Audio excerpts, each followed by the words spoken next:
Hi, everybody. Welcome to another edition of Bengal Magazine. It is a terrific show because the 8th president in the history of Buffalo State, Dr. Aaron Podolefsky, is going to be joining us and filling you in on his vision for the campus. We also got a great feature from Lewin. Lizzie returns on a feature from men's hockey and Clay Lewis, who's originally from Nevada and now playing for Buffalo State. Women's basketball is here, coming off a great win at DeUval. And we're going to introduce Alexa Meyer, a sophomore broadcast major. She's going to show you rapid fire. We're going to take a quick break. When we come back, Dr. Aaron Podolefsky.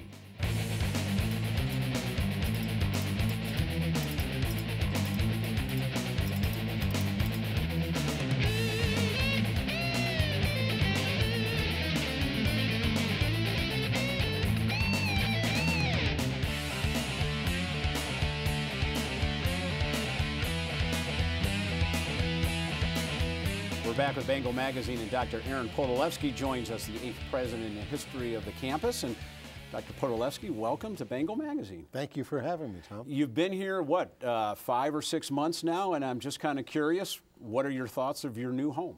Well, you know, Tom, this is a great place to come to. My wife, Ronnie, and I are both from New York originally, grew up in New York, and we've been out of state for quite a number of years. And it is just terrific to be back home in a sense. We've been in Buffalo, as you said, about 5 months, and it is more than we could have imagined. The great city, great campus. You say back home because memory serves, you did education, some work at SUNY Stony Brook? Absolutely. I have 3 degrees from Stony Brook. My wife has 1. We didn't know each other at the time, but we're very proud of those degrees from SUNY. Fantastic. I know you've had a chance to meet a lot of faculty, a lot of staff, a lot of students, and they've probably given you an earful, I'm sure, both good and bad, and as I'm assuming you would want them to be honest with you. What are you hearing? What are the strengths of the college that you're seeing, and maybe some of the issues that need to be tackled? Well, it's really interesting. The initial impression I had from the very first of the search committee and from my experience on campus during the search process led me to a conclusion that seems to be reinforced every day, and that is Buffalo State's really about the people. The faculty, the staff, they are so committed to the students, to providing that quality education. When they talk to me, they talk about issues. They have not been, as many places I've been, concerned about problems of the budget and this. Now, of course, they are, but what really comes through is the commitment to students and student well-being and student success, and that's reinforced. I've been holding meetings with students over lunch.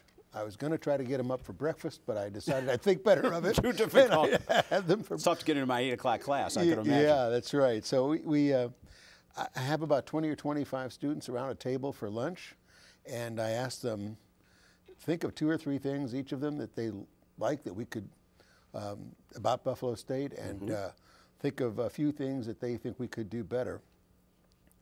They love the faculty, they love the staff, they love the hands-on learning, the engagement with real faculty in the classroom. They love the orientation programs. The only thing they're not so fond of is parking. And that's come out in every group, and you say, what else? And about the only thing they can think of they don't like at Buffalo State is the parking, and we'll work on doing something about that. What a great opportunity for students to be able to sit down with the president of their college and be able just to have a frank discussion. Do their eyes light up when you have these talks? Yeah, they really do. I mean, I think they really understand that it's an opportunity for them. But you know, it's an opportunity for me because you know, that's what keeps us all alive and invigorated and so personally committed to what we do, is seeing the light in the eyes of these students and thinking about the opportunities that we're creating for the students and how these students will go out and create the world in Buffalo and Western New York and beyond. Yeah, I have a boss who's in the audience who always says the student athletes, they keep us young. It's just great. It's a great environment to work in. They do. I know it's early, and again, 5, 6 months, but I'm sure our viewers would want to know, what's your vision for the college? Where do you want to take Buffalo State in the next few years? You know, I've spent a lot of time thinking about this question, and a vision is kind of an image. And so I try to think about this in some way that's short and conveys an image.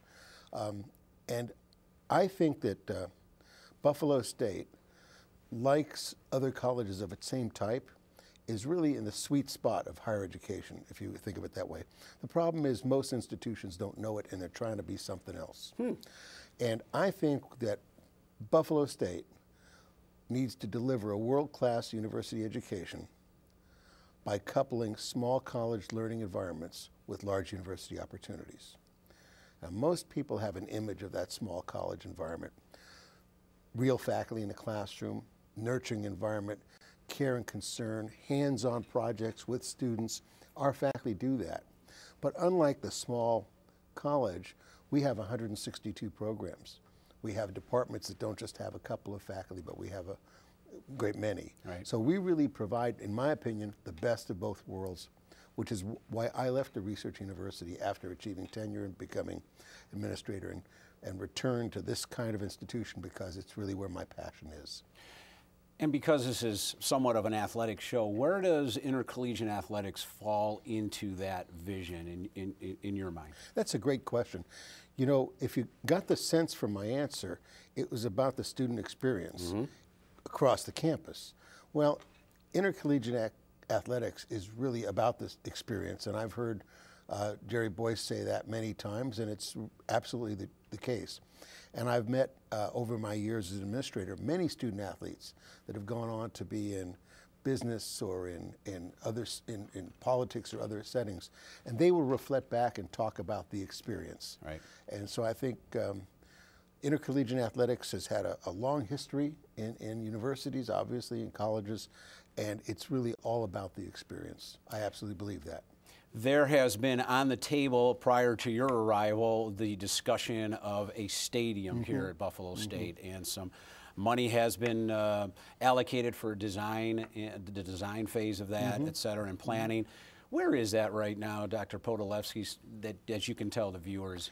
Well, that's a great question because we've just been going through a new master planning process over the past year and a half or so to create the layout and design and the view of the campus for the next 10 or 15 years.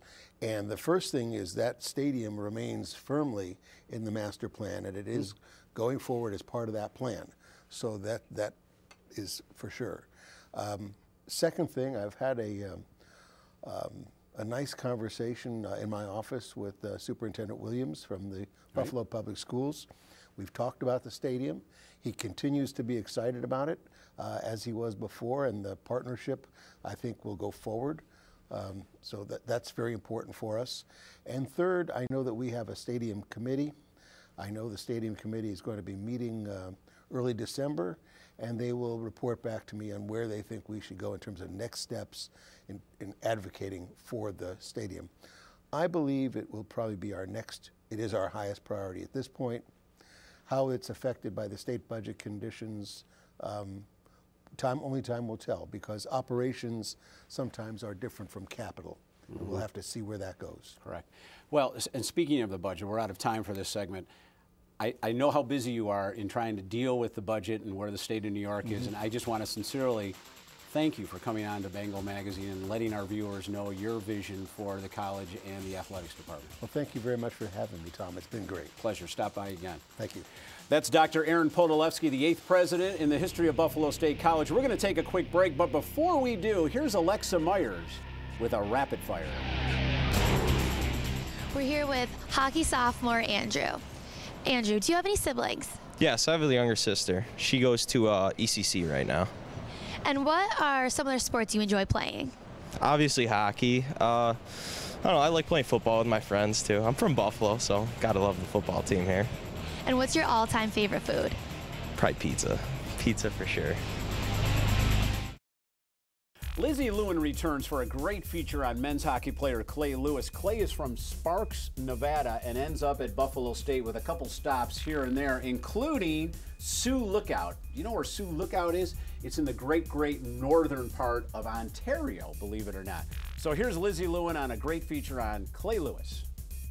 Imagine moving from California to Reno, Nevada, to Oregon, to Sioux Lookout, Ontario, and finally landing in Buffalo, New York, all by the age of 21. Well, for freshman defenseman Clayton Lewis, life has certainly been a roller coaster ride, one that is far from over. So you started playing street hockey when you were around 7 years old. What's your fondest memory, you know, growing up as a little kid playing hockey? You know, basically just, you know, tilting the recycling bin over and, you know, crushing like soda cans and playing on the cul-de-sac, just, you know, playing like 3-on-3 or 4-on-4. Sometimes we get nets and, you know, sometimes we get goalies, but, you know, those are my fondest memories of playing street hockey. You know, you've been fortunate enough to be able to play on the East Coast and on the West Coast. Talk a little bit about the difference in ice hockey culture, if you will. It's a lot bigger out here. Like there's probably like a rink every 10 to 15 minutes. Where I'm from, the closest rink is an hour away. Actually, in my town, there's not even a rink at all. So hockey's not really a main priority out where I'm from in Reno, Nevada. So, but out here, it's you know, kind of like a way of life. You know, when we first started speaking, you kind of took me around the world with you, talking about all the different places that you've moved to and you've played in, and you said, you know, different places, different styles of play. How has playing in different places enhanced your technique? Well, I'd say, you know, it basically, you know, seeing different types of hockey, you know, kind of enables me to, you know, incorporate these different styles into my game. So like every year I'm seeing different types of styles, so every year I can add a different type of style to my game to make me like a better hockey player. Clay was playing up in the Sioux Lookout, which is probably about a 20-hour drive north of Toronto. So that's a different kind of a place to play hockey, and especially from a guy all the way from Reno. Growing up, did you ever feel like an outsider in your own sport, so to speak? You know, from a layperson's point of view, hockey is interpreted as being a white sport. You know, for a majority of people, you know, minorities aren't really seen playing this sport. However, that's changing. Do you remember any of your memories growing up playing this sport and feeling that way?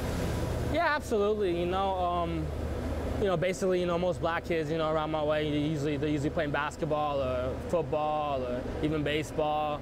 You know, on the ice, you know, occasionally, you know, the odd time, you know, you'll hear the racial slur, somebody, you know, calling me out on it. But, you know, it's just something you just kind of have to deal with, you know, as you're coming up. And, you know, if anything, it just makes you stronger as a person. Honestly, the color of the skin doesn't matter at all. It's there's just not a lot of black hockey players out there as you go and watch games. But as you go through and you watch more hockey, I think you start seeing it more and more. And I think it's just hockey's becoming available to more and more people out there all over the place. Do you favor playing D? You know, most of your career you've been a defenseman. So talk a little bit about where you see yourself fitting in on this team, even though you've played offense. Do you mainly see yourself, you know, backing up the D? Yeah, absolutely. I can see myself clearing the front of the net so the goalie can see shots. I see myself making good passes when I get the puck. I see myself, you know, playing good gaps and, you know, standing guys up at the blue line, you know, as the season, you know, goes along. So. Well, Clay's been he's been pretty good in game situations. You know, that's something that Coach Oliveto, who handles the defenseman for the most part, Clay's been good at. Once we get into a 5-on-5 situation or a competition, 2-on-2, 3-on-3, Clay does a nice job of knowing where he is on the ice and having a stick on the puck defensively and just being a good stay-at-home kind of physical defender. You know, in the history of this team, you're the second black player to be on the ice in 17 years. So for Bengal hockey, I think that's saying a great deal. And, you know, in talking with your coach earlier, he talked about wanting to improve that. But I'm just curious, you know, when you lace up the skates, do you ever think about, wow, you know, my position on this team is kind of significant? I mean, if me playing on this team can influence, you know, a whole lot of, you know, other, you know, African-American children to, you know, participate in ice hockey, and, you know, I feel good about that at the end of the day. Recruiting is the lifeblood of what we do here. On any given night, we're out watching games anywhere from out in Montana to up in northern Ontario to Quebec to Massachusetts. We're all over the place, and really we're just looking for fine character young men that can obviously play the game and be good academic students here at Buffalo State College. If there were two guys, you know, in the NHL who you admire, whether it be because of who they are as individuals or their style of play? Who would that be? You know, right now I'd have to say PK Subban, Montreal Canadiens, won a World Juniors with Team Canada, as well as you know, older guys like Nicholas Lindstrom for the Detroit Red Wings. You know, those guys are, you know, really good hockey players. So where would you like to see yourself at the end of the day in 3 years? You know, what does Clay Lewis want to be remembered for as a member of the Bengals hockey team? Honestly, in 3 years, I would like to be remembered as being a contributor of this organization winning a SUNY championship and possibly playing in the NCAA tournament. So that's something that I would like to accomplish, and hopefully all the other guys in the locker room want to do the same thing. So. All right, well, I wish you the best of luck this season and your next 3 seasons, and thank you for joining me, Clay. Thanks a lot.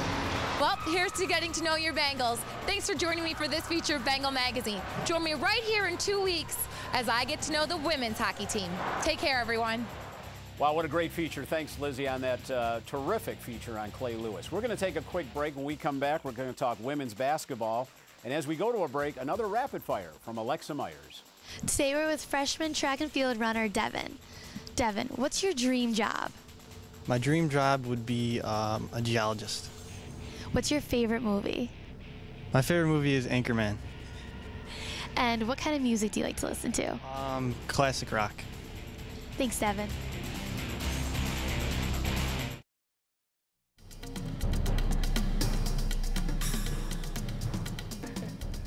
All smiles here in the studio. That's because women's basketball joins us, and they are coming off a terrific 66-56 win last night over Deauville. And Sue Rourke is joining us, along with, let me get this right, Devine Sebuharara.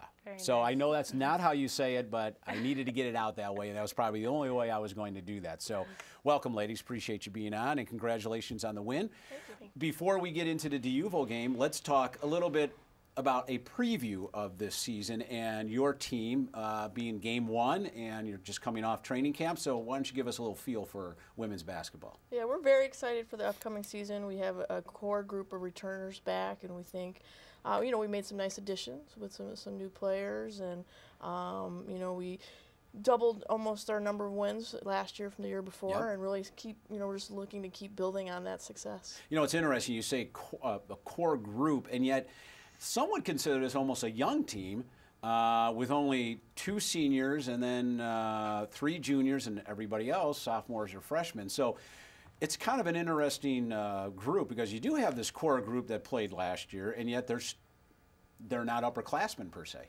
Yeah, I think that's a great place to be. You know, Absolutely. We have players that already have experience but are still young. Right. So, I mean, it's just the building blocks for the future. Yeah, especially if they're good, and they obviously are good because they doubled the wins from 2 years ago from last year. So all those folks are back. Devine, from Vestal, New York, I'm always curious how a student athlete ends up at Buffalo State. Why don't you tell us what the process was like?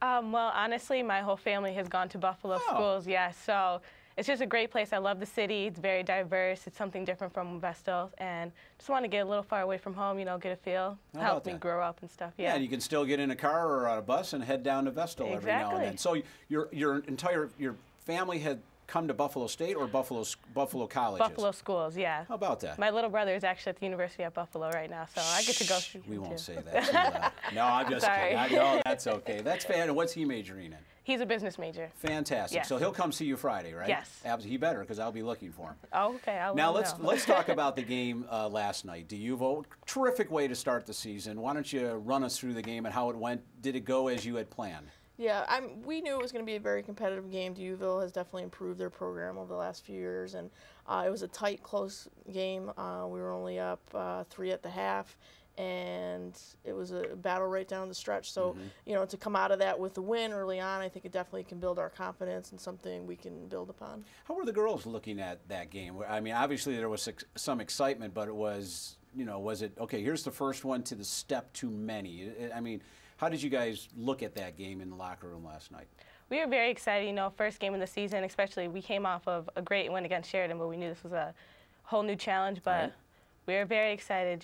We are very confident in our team, and we were just excited about the win. Now, last year, 4.5 points a game, 4.5 rebounds a game. I'm going to ask you first. Where do you see yourself at the end of this year now? I mean, are those numbers going to expand dramatically? Is that your role, or where do you see yourself at the end of the season? I believe somewhat that is my role. I'm not much of a scorer, you know, leading rebounder or anything, but I'm hoping to double those just by working a lot harder. And I think a lot of experience is also helping, you know. I know the game a little bit more. I know how things work, so great. Hoping to increase it, but still know my role. Yeah, is that in the cards for her now, her third year being in your system? Yeah, I think Devine has a unique set of characteristics that she brings to the floor. She has decent size, but also very athletic. So we can really utilize that against some other teams that might have slower posts, that she can really look to take the ball to the basket. And, you know, great jumper, so her rebounding, you know, her athleticism definitely plays into her rebounding skills as well. Now, the injury bug has already crept in with a little injury to Sarah Thompson. Again, I think the same, relatively, an injury to her happened last year at this time, too. Does that set you back at all? How does that impact you as you move forward over the next few weeks? Yeah, I mean, it's definitely, you know, something that concerned us early on, and she's definitely an important part of our team, so it's something we will miss. The nice thing is, you know, hopefully she'll be back up full speed by January, and that's when we really get into our conference play. So you never want an injury to happen, but should it have to happen, this was the best time possible. And tell me about Stacey McElroy, the so-called stud on the team, as people would say, coming off a great season, and maybe some more help around her now 1 year later. Is that how you envision this happening? Yeah, I mean, we brought some guards in that I think can share some of the scoring burden because, you know, now after being Rookie of the Year in the conference, teams are going to key on her. Right. You know, so she's going to get double teamed more, and usually have the team's best defender on her. So she's going to have to make some adjustments in her sophomore year, but I think us having some more kids that can score should help her with that too. Yeah, that's interesting when you talk. Who are some of those kids that you're kind of counting on? I know you don't want to point out particular people, but who are some of the names that you're counting on this year? Barb Klezik's come back to the team. Oh, she's come back, right? And so she's a junior for us right now, eligibility-wise. Yep. And she was our leading scorer as a sophomore. So we definitely missed her last year, and she's one of the best defensive players I've ever coached. So not only is she going to be able to, you know, share some of the scoring burden, but she definitely will help us defensively. And then Kayla Crawford, who played with Stacey in high school, from Saratoga High School, is a freshman who I think could come in and score some points too for us. Terrific. Let's go off the court a little bit and talk about a really interesting project you're working on. You are a major in health and wellness. You have minors, though, in women's studies and sociology. Correct. And you're doing a terrific project through the JFK Center. Why don't you explain a little bit about that? Well, I'm really passionate about women's studies and also just the young girls of the communities and stuff. And so at the JFK Community Center, they have a program called Girls Incorporated. And so I've been working with them trying to develop some type of workshop that can really enforce women's empowerment and girls' empowerment to help the girls in the city of Buffalo to really develop their self-esteem, their confidence, and also help them think about things in the future, like their future goals, what they want to do in college, and things like that. Are you bringing in? Do you have helpers? Is this a one-woman show, or how do you envision this happening? Well, I mean, the ideas are pretty much from me, but I'm definitely getting a lot of help from the team, from the SAC committee, and I've also reached out to the Women's Studies Department with some people there. Yeah. How does one become, you said passionate, I mean, we all have our passions. How did you become so passionate about this particular area? You know, sometimes I ask myself that question as well. I really don't know sometimes, but I really just think, like, I've been a natural leader. My dad has always said that I'm a natural leader, and I feel that more women should be like that as well. I think sometimes women feel that they have a lower hand in society, I guess you can say, and I don't know, I don't really understand why. You know, I think just if we can talk to them about it, give them the confidence to, you know, step up and realize that women are just as equal as anyone else in society, you know, we can really step up and show them what we're made of. Fantastic. She's a junior, and we're talking leadership here. You get it on the court, you're anticipating that off the court from someone like Devine? Definitely, and Devine is somebody that is really diverse in her interest, you know, and she's somebody, she's involved in our SAC, she's involved, you know, in the community, and you can see, you know, that she's, whatever road she decides to go down after graduation, she's going to be successful. Well, ladies, best of luck to you this year, and thanks for being on. Thank you. We're going to see you again in 2 weeks for more Bengal Magazine.